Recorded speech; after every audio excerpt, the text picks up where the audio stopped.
சமோசா, இட்லி, வடை, சமோசா, பஜ்ஜி, பாவு பஜ்ஜி, வடை பஜ்ஜி.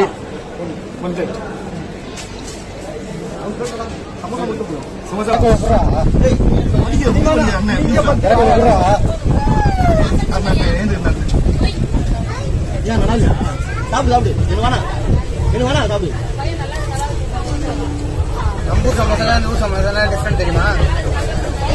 நம்பூர் சமோசா சூடா இருக்கும், கொஞ்சம் டேஸ்டா இருக்கும். இங்க எல்லாமே பாக்கு போட்டு வாய் சேர்த்து போயிடும். கூட பச்சை மிளகா ஒன்று வச்சு கொடுத்துருவாங்க. இந்த மாதிரி புடிப்பாங்க, புடிங்கி சாப்பிட்டுருவாங்க. நம்மளுக்கு சாப்பாடே கிடையாது. என்ன பண்றது? பச்சை மிளகா சாப்பிட்டா பின்னாடி பிடிக்கும். ட்ரெயின்ல இந்த சோபா ஐஆர்டிசில இந்த மாதிரி ஒரு சோபா கொடுத்து ஐஆர்டிசில இந்த மாதிரி ஒரு சோபா கொடுக்குறது மிக மிக கஷ்டம்.